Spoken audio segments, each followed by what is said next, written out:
Are you troubled by strange noises? Came out a 6-foot black silhouette of a cowboy with a cowboy hat. He had a duster on. You said there's lights in the sky? Yeah, there's a full lot. It's moving real slow. Real slow. It's showtime.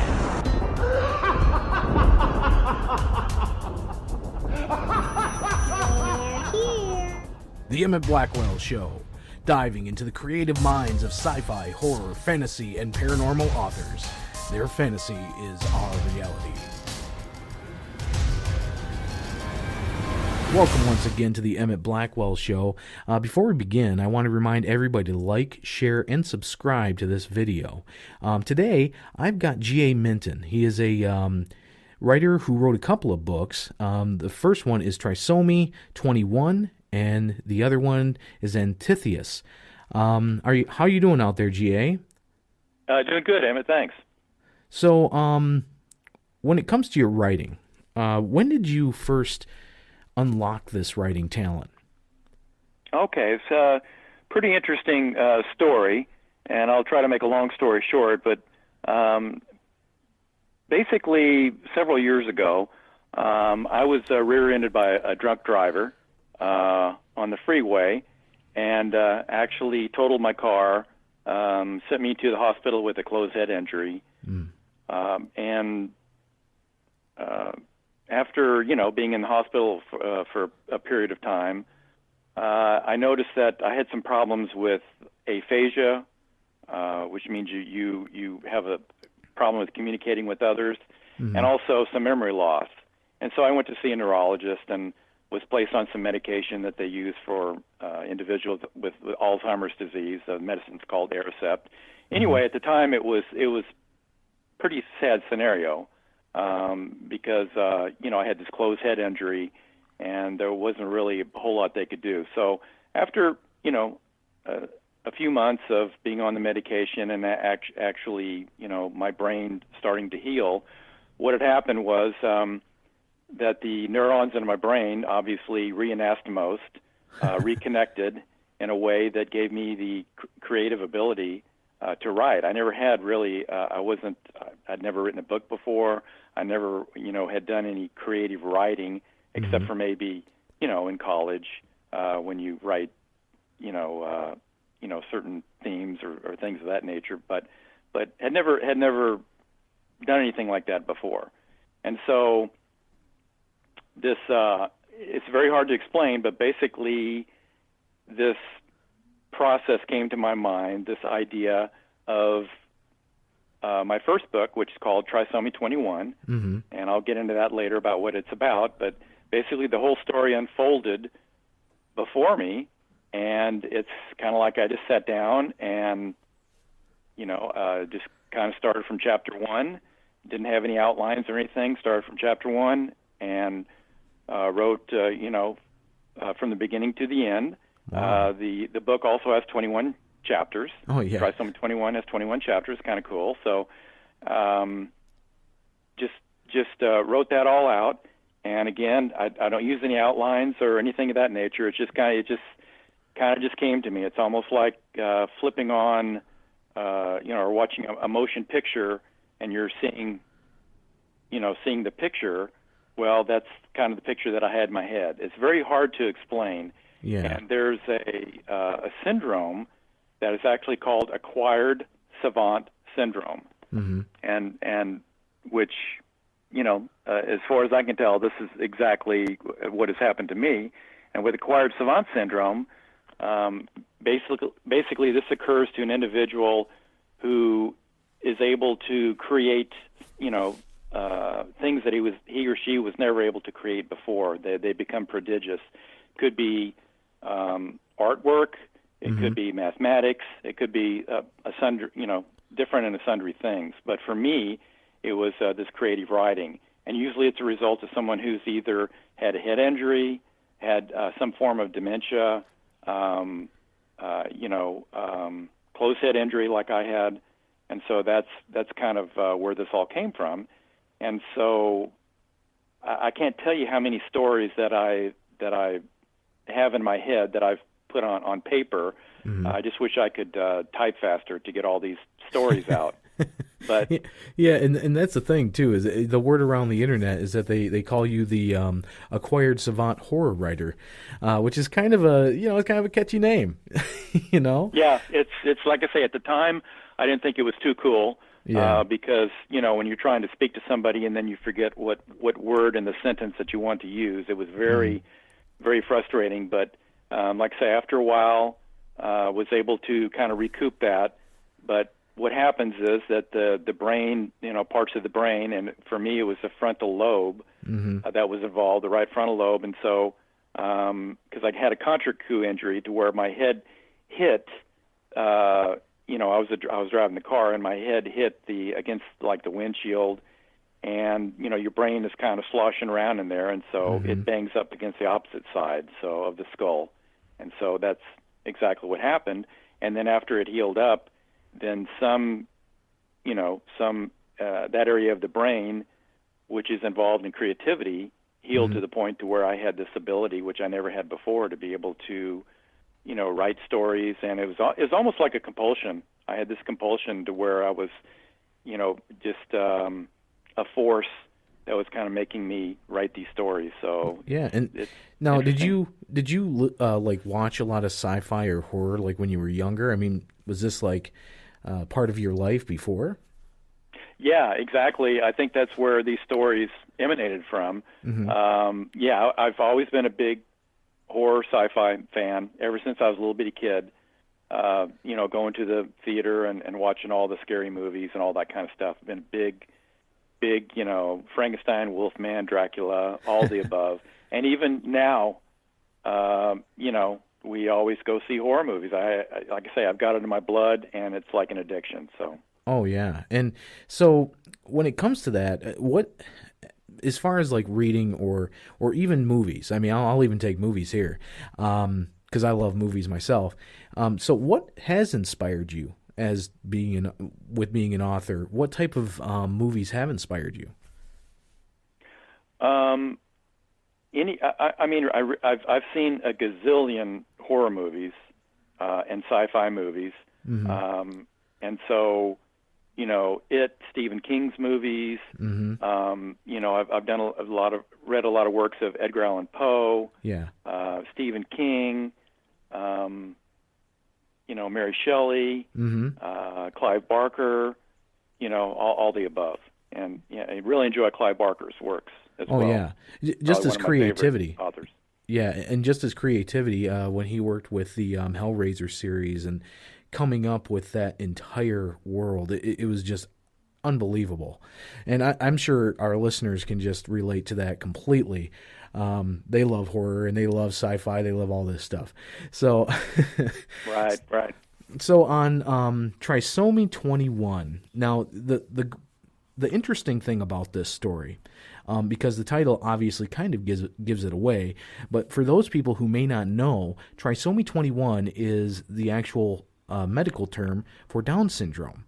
And you have in the book, the main character starts out with Down syndrome, correct? Correct. Wow. Correct. Yeah, it's a 16-year-old boy by the name of Joshua Allen, and for those who don't know, Trisomy 21 occurs when an individual is born with an extra chromosome. Actually, the 21st chromosome. They have 3 chromosomes there, and so it's a genetic aberration. And this 16-year-old boy, again, just to give you a little enticement here, he's involved in an accident that leaves him in a coma. He goes to the hospital where he receives a mysterious injection that endows him with supernatural powers. So he's involved with or linked to a string of bizarre, unexplained deaths. And of course, the town sheriff and the coroner are baffled about who's. So it's kind of like it's actually a sci-fi horror mystery, and then there's a ghastly creature from another planet that lands on Earth and is hunting for Joshua. And what Joshua is unaware of is that he holds the key to the salvation of a race of dying aliens, and so. It's got a lot of twists and turns in the book, and nobody that has read it has been able to tell me that, oh yeah, I knew who who the murder was or how it's going to end up or anything like that. So I think it's a really good Sherlock Holmes type mystery, but it's got again, it's combination. It's a young adult, so it's PG-13 rated basically. So kids that age can read it, adults can read it and enjoy it. And after I wrote that, then immediately right after that, then I wrote Trisomy 21 in about 3 months period of time, like I say, from start to finish. And then Antitheus, I wrote that next, and the same thing. That was about a 3-month period of time. But with Trisomy 21, I've been very, humbled and honored that it's won several awards. And fortunately, I had a movie producer who read it and actually was enthralled with it and contacted me and said, hey, this would make an amazing movie. And so I wrote the screenplay. She advised me to write the screenplay for it. So I'd never written a screenplay before, but hey, what the heck? If you could write, to me, writing a screenplay was not as hard as writing the book. Yeah. Entirely different, though. I mean, they're two different animals. So wrote the screenplay, and we're in the process now of seeing what's going to happen with it. I can't divulge too much information about it. That's fine. Hey, and that's the thing, is to give our listeners just a little heads up about what may be on the horizon. That just goes to show anybody out there who's just getting started. Even with all the things that happen in your life, your creativity can go pretty far if you let it. And I want to congratulate you for even getting to this stage with that book. Now, Antitheus, this book is pretty much contrasting to what you did with Trisomy 21. And so what's going on with Antitheus? Okay, actually, whereas Trisomy 21 is kind of a young adult sci-fi horror. It's about the adventures of Joshua Allen, who has, has Down syndrome, and then he changes and does some miraculous things. So it has its share of horror in there, but also it's a fun adventure, and just an enjoyable read. Whereas Antitheus is more of a supernatural horror. It's really not a sci-fi. It's more of a supernatural horror, and it's about a group of clergymen who are attending a religious conference, and they're trapped by a blizzard in the Sierra Nevada mountains. They're actually having this religious conference at a lodge there, and what is happening is this group of clergymen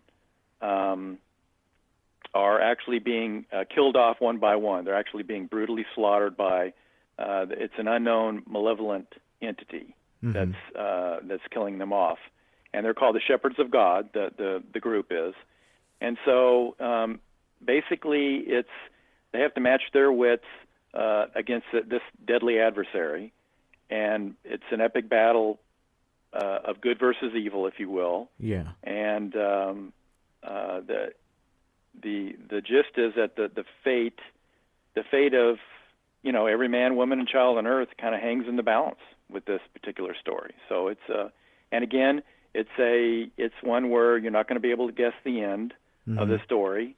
It has a lot of twists and turns, and with my stories, I take pride in the fact that I'm able to take some people on twists and turns, and it's not something that you're going to be able to guess the ending at. Yeah, and that's what keeps them glued to the pages, and hopefully, yeah. Yeah. So, and now you have an excerpt that we're going to read here, and would you kind of give us just a small framing of what's actually happening in this excerpt? This is at the very beginning, correct?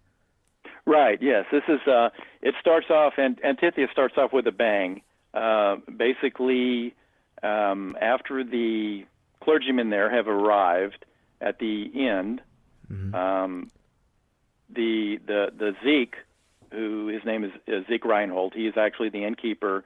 He goes to retrieve one of the clergymen who hasn't come down yet for breakfast. And so he knocks on the door, and there's no answer. And so he is concerned. He's banging on the door. There's no answer. So he actually uses his keys to open the door, and what he sees is, pretty horrific. The sight that he sees and what ensues is pretty extremely horrific. All right. Well, before you give away too much, Right. I want to give our listeners a chance to hear this. So, without further ado, this is the beginning of Antitheus. Chapter 1. Zeke Reinhardt, the elderly proprietor of the Gold Mine Lodge, leisurely climbed the short flight of stairs to the second floor and then turned left. He slowly shuffled his feet over the worn maroon carpet and stretched the length of the dimly lit hallway until he came upon room 22. Gently tapping 3 times on the closed door before him, the old man uttered, "Good morning? Mr. Loomis, it's past 9 o'clock and breakfast is ready. The others are downstairs waiting for you." The graying innkeeper waited patiently for a response from the guest inside, an ordained preacher by the name of Stan Loomis, but heard nothing. Zeke lingered for a few additional moments outside the door and then knocked again, this time more forcefully. "Mr. Loomis, it's Zeke Reinhardt," he remarked loudly. "Did you hear what I said?" There was no rejoinder made of his query, only a hushed stillness emanating from within the walls of the clergyman's room. Zeke cocked his head to one side and moved his left ear closer to the pair of aligned, black number 2s attached to the surface of the wooden door. He vigilantly listened for any sounds, but again heard nothing. It was quiet, just too quiet to suit the hotel keeper. Silence didn't bother Zeke at all. He had grown accustomed to it ever since his wife Greta succumbed to colon cancer 3 years ago, leaving him alone to run the Gold Mine Lodge all by himself. But this silence was disturbingly different. It was unnatural, eerie. Zeke couldn't explain it, but he had a haunting premonition that something was terribly wrong inside the preacher's room. "Mr. Loomis? Mr. Stan Loomis?" he shouted while rapping the knuckles of his hand on the door repetitively. "Please answer me. Are you all right? Is everything okay in there?" Again, there was no answer to the loud queries.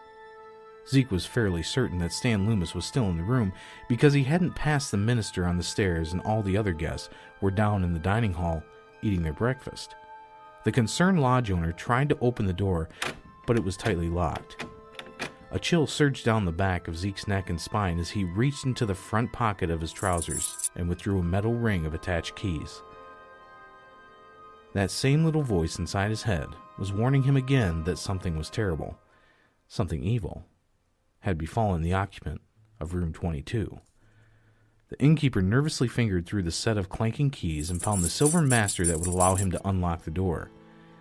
Zeke hurriedly inserted the shiny passkey into the lock and turned it clockwise, while simultaneously twisting the old metal doorknob. "I'm coming in now, Mr. Loomis," he announced. When the proprietor pushed open the door, its hinges delivered an unnerving squeaking sound that resonated throughout the upstairs hallway. As the wooden entrance swung inward, the horrific vision that Zeke encountered induced such a profound shock to his mind that his entire body instantaneously froze in place. The old innkeeper stood in the entryway, petrified by the ghastly sight that lay before him. Within seconds, the unmistakable stench of rotting flesh entered Zeke's nose, unmercifully assaulting his sense of smell. Unable to move or speak, the hotel keeper was abruptly jolted from his hypnotic state of terror when the door banged against the wall, sending his set of attached keys into a fit of high-pitched jingles. A few seconds later, his brain processed what his eyes had just seen. Zeke cried out, "What in holy name of God has happened here?" Attempting to soothe his traumatized nerves and regain some semblance of composure, the trembling proprietor took in a long, deep breath and muttered to himself, "Just stay calm, Zeke. It'll be okay. Just stay calm." He pulled out a white handkerchief from his back pocket and mopped away the tiny beads of sweat that had accumulated on his wrinkled forehead. Then, the stunned hotel owner focused both of his unbelieving eyes back on the gruesome image that he had discovered in room 22. Stan Loomis was lying supine on top of the gore-drenched covers of his bed, wearing only a pair of baggy boxer shorts. He was a large man, over 6 feet tall and weighing about 250 pounds. His head faced forward, propped up by a pair of blood-stained pillows that were neatly positioned behind the back of his neck. There was a hideous expression on the preacher's face, reflecting the unimaginable horror that he must have encountered just before his death. The cleric's terror-filled brown eyes were frozen wide open, staring straight ahead into nothingness, and his jaws were stretched grotesquely apart, as if they were trying to scream. It was an inhuman countenance that the innkeeper had never seen before, and it frightened him to no end. A horrifying vision of death that he would never forget. Stan Loomis had been dead for several hours, thereby allowing the melodious funk from his body's decomposition to permeate through the air of room 22. Zeke took his sweaty handkerchief and pressed it firmly over his nose, hoping to lessen the burning sensation he felt inside his nostrils. Despite the front door of the room being wide open, the putrid smell still continued to overwhelm him. The disgusting stench reminded Zeke of the time he was sprayed by a skunk one summer, when he came face to face with the animal while crawling under the floorboards of the gold mine lodge. Even though the offensive perfume from the skunk smelled horrible, the innkeeper had never inhaled anything as chokingly rank as the dead body smell he was exposed to now. Zeke continued to observe the dead man, noting that virtually all of the evangelist's body was cloaked in a layer of thick blood, eerily transforming his skin into a devilish dark crimson color. A huge cavernous wound loomed ominously in the center of the preacher's hairy chest, indicating that the large chunk of skin, muscle, and underlying bone was missing. Squadrons of buzzing black flies spastically hovered above the deceased man's body, periodically dive-bombing into the body opening, as if they were miniature kamikaze pilots. As the lodge owner slowly edged closer to the cleric's corpse, he was able to visualize the full extent of the horrendous injury. A grapefruit-sized mass of tissue, chest muscle, and rib cage had been physically removed, leaving several jagged edges of broken bone exposed. The opening into the chest cavity was substantially deep, with virtually no pooling of blood visible within the boundaries of the wound. A squiggling army of baby maggots could be seen inching their way over the area of destruction, periodically stopping in their journey in order to feast on the delicacy of human flesh. Peering into the depths of the crater-like chest defect, the shocked proprietor discovered that the poor man's heart was missing as well. It was as if someone or something had brutally ripped the life-sustaining organ right out of the preacher's body. Whoever or whatever committed this murderous atrocity would need to possess massive superhuman strength in order to cause such extensive damage to a big, strong man like this. Stan Loomis was a starting linebacker for his college football team a couple of decades ago, and continued to exercise regularly, thus keeping himself in good physical condition. So even though the preacher was a middle-aged man now, he still would have been a formidable opponent for anyone daring to attack him. From the looks of the crime scene, though, it appeared as if the man had no chance at all against his killer. Hopefully, he was dead before his heart was torn out, thought Zeke. No one deserves to die like that. Emotionally shaken, the lodge owner diverted his eyes from the clergyman's deceased body and scanned them upwards. On the wall, above the head of the bed, he saw the following words, written in blood. They all lose heart. Each sanguine letter was capitalized and perfectly constructed, with no smears, smudges, or drips of blood perceptible to the naked eye. It was as if the writer used a fine bristled paintbrush, taking great care and time to fastidiously apply each gory stroke. Other than the obvious reference to the man's missing heart, Zeke wasn't sure if there were any hidden meanings to the message. He only knew that it was some type of bizarre communication from the deranged psychopath who'd killed poor Stan Loomis. In his 67 years of existence on God's green earth, Zeke Reinhardt had never witnessed anything as monstrous as this before. As the nervous hotel keeper stood over the grisly murder scene, inhaling the pungent stink of death, an unimaginable wave of nausea flooded through him. His stomach and esophagus erupted into a series of spasms, violently regurgitating the chewed-up ham and scrambled eggs he had eaten for breakfast only an hour earlier. The elderly man was able to catch most of the vomit in his handkerchief, but some of the barf splashed onto the floor. Feeling like he was going to retch again, Zeke slapped his hand over his mouth and quickly turned away from the preacher's desecrated body. The proprietor rushed over to the sink, located across from the foot of the bed, and twisted on one of the pearl handles of the faucet. Catching a steady stream of cold water in both cupped hands, the queasy innkeeper doused his face and neck with repeated splashes of liquid refreshment. Only after taking a deep breath, swallowing down gulps of water, and shifting his thoughts to mundane subjects, was Zeke able to avert another spell of vomiting. He toweled off his wet face and then used it to clean up his puddle of puke, purposely steering his vision away from the horrifying corpse that lay on the nearby bed. The only other time Zeke felt that nauseous was when he had to witness the slow death of his wife Greta, who had valiantly fought colon cancer for over 2 years before finally succumbing to the disease. Zeke put the soiled towel in the sink and then placed his palms of his hands on the sink countertop. Horrified by the mutilation of the preacher's body, Zeke lowered his head and closed his eyes, allowing his mind to slowly drift off into another time and place. He was born in Stuttgart, Germany, the first and only child of Hans and Bruna Reinhardt. After Hans was tragically killed in a car accident, Bruna left the homeland and moved to America with 3-year-old Zeke. They eventually settled in San Francisco, California, where Bruna took a job working as a maid in a local hotel. Even though Zeke grew up speaking English, he was still familiar with much of the German language he had learned as a toddler in Stuttgart. Zeke and Greta met in high school, where they instantly fell in love with each other. She was also of German descent, so they had much in common. Greta was the complement of Zeke, her yin to his yang. She was beautiful, smart, witty, and Zeke adored her dearly.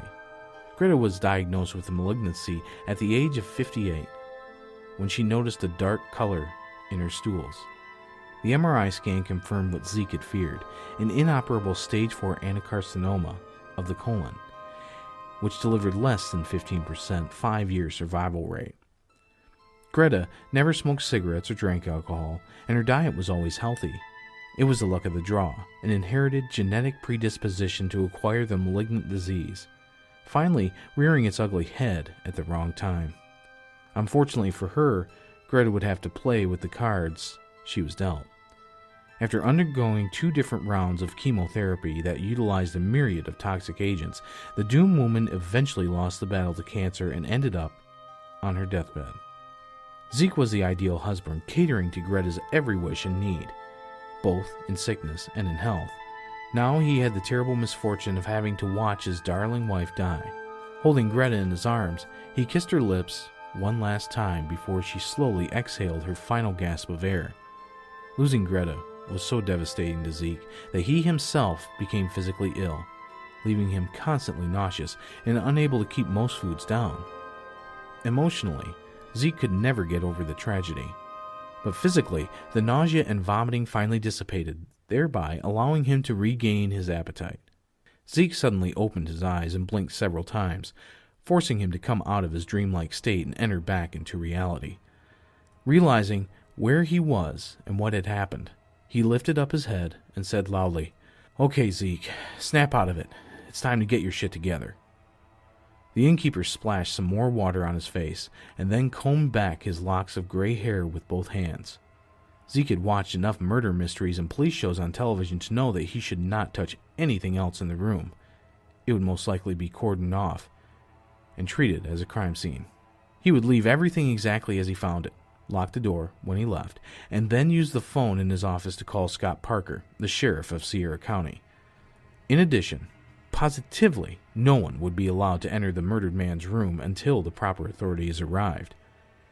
Having witnessed enough gore to last him a lifetime, Zeke slowly stepped across the dark hardwood floor until he reached the room's open doorway. He paused for a moment, and then turned back and gave the dead preacher's body one last fleeting glance. The distressed innkeeper's saddened eyes glazed upward as he whispered, "May God receive your soul into heaven with open arms. Rest in peace, Mr. Loomis. Rest in peace." Zeke locked the door to room 22 and then hurried back down the dimly lit hallway that would lead him to his private office. The hotel owner scrambled into his personal cubbyhole and quickly closed the door behind him. He nervously sat down in his leather-cushioned armchair and looked through his big office window, seeing that it was beginning to snow outside.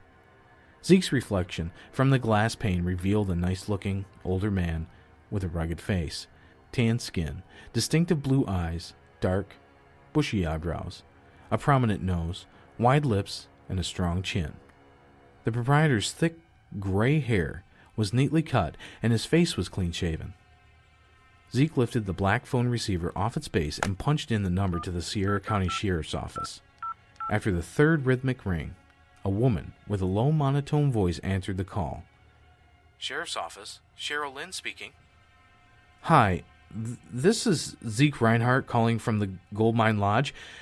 This is an emergency. I need to speak to Sheriff Parker." "Hold, please."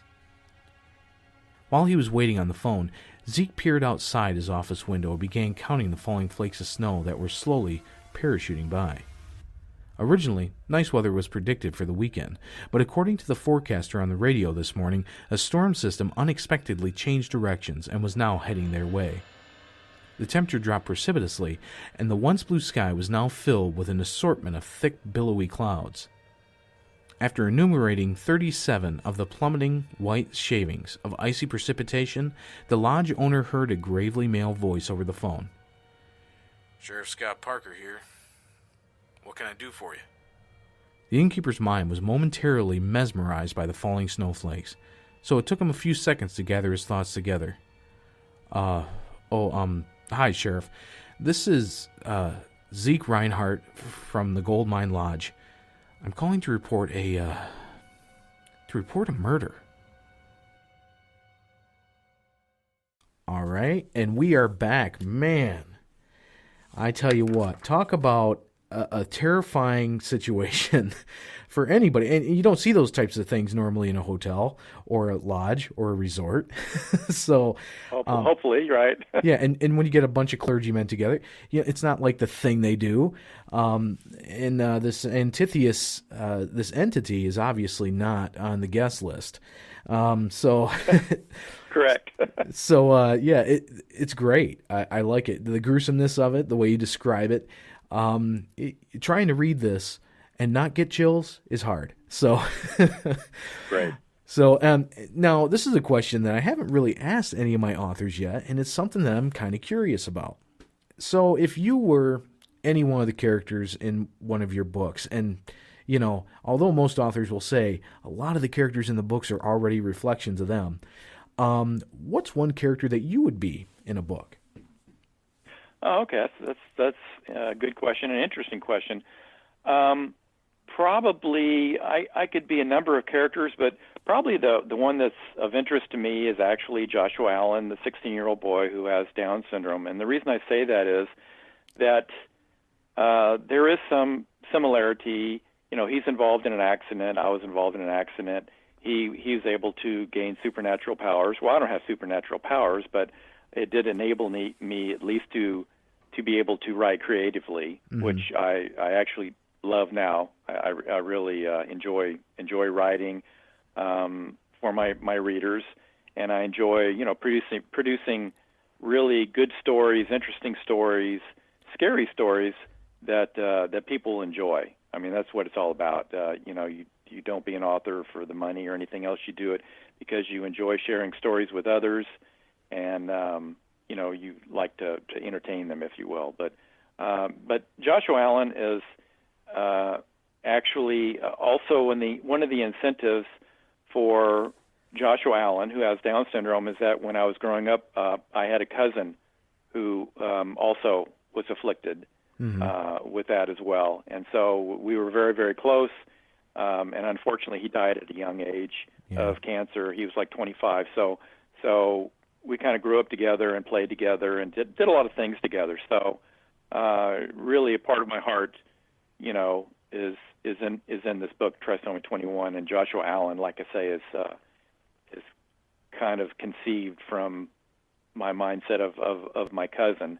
But anyway, the neat thing about him is and the point of the book is as well is that people with handicaps, and I call them handicapable, but people who do have certain handicaps can do amazing things, and they can do wondrous things. And people, need to look at this and realize that they can contribute much to society. Yeah, and so the compassion they have. The sad thing about today's society is we have a very big lack of compassion. And, yes. People who don't have everything that everybody else does tend to have more compassion. And especially, I've met a few kids with Down syndrome, and the hugs are the biggest hugs, Yes. You don't. It's amazing that they have so much love and so much caring in their heart. And you look at society today, and you just are blown away by the fact that people just aren't as compassionate as them. So I want to thank you. That right there, that book that you wrote was the first reason why I even contacted you, because of that storyline, and I was blown away by it. So I appreciate you writing that and adding to the culture of sci-fi horror, this culture that you made up. But sure, yeah. But another thing that you may not be aware of is that I donate all of the royalties that I receive from Trisomy 21 to the Global Down Syndrome Foundation, wow. which is a wonderful, wonderful foundation that helps families and kids and adults who have Down syndrome, and helps them, psychologically, helps them, help to raise a child like that, because many Down syndrome children, you pretty much you have to take care of them for the rest of their life. Some of them can go out on their own, but it's so I donate everything to that particular foundation, and getting back to Joshua, like I say, he does wondrous things in the book. So it's kind of just a way for me to kind of alert the reader to the fact that, hey, there are people out there who have handicaps, but they can still be a productive member of society, and they can do amazing and wonderful things. Yeah, and that's one thing too with the story, is that he overcomes this obstacle. Obviously it's in a fantastical way, but just the concept of overcoming obstacles in just about any book. You yourself are, a prime example of overcoming obstacles that you've faced, and I'd really like to say thank you for being here on the show. I do appreciate you being here. It was great talking to you. Oh, my pleasure, and I thank you for having me. No problem. And I just want to remind everybody out there once again, you can get Trisomy, and where can you get that book? You can get it on Amazon, correct? Sure, you can get it on Amazon, you can get it at Barnes & Noble, Nook, Smashwords, pretty much anywhere and everywhere. And it's Trisomy 21 is actually ebook and paperback that you can get. Antitheus, actually, you can get in ebook, paperback, and hardcover. Okay, and you have a website, though, correct, too? Yes, I do have a website. It's www.gaminton.com. So it's gaminton.com, and that's my website that has all kinds of neat information. If you're bored sometime and want to have something to do, zip on over to the website, and I've got kind of, some interesting facts about myself and some information about the book and things of that nature. Antitheus has actually won several awards as well, and I'm actually it won the Bronze Medal Award for the 2018 IPPY Awards. Oh, okay. And so I'm going to be going up to New York actually later this month to the Copacabana nightclub, Ricky Arnaz, the Copacabana nightclub in Times Square in New York, and gonna be with some other authors there and at their award ceremony. And like I say, I'm humbled and honored to receive this award. But I'm looking forward to going up there with my fellow authors and meeting some other people as well, and it should be a lot of fun. Yeah, I bet it will. And, like I said before, thank you again for being here. And I want to remind our listeners to like, subscribe, and share these videos. This is Emit Blackwell signing off. Keep on reading and keep on writing. Are you troubled by strange noises? Came out a 6-foot black silhouette of a cowboy with a cowboy hat. He had a duster on. You said there's lights in the sky? Yeah, there's a 4 lots. It's moving real slow. Real slow. It's showtime.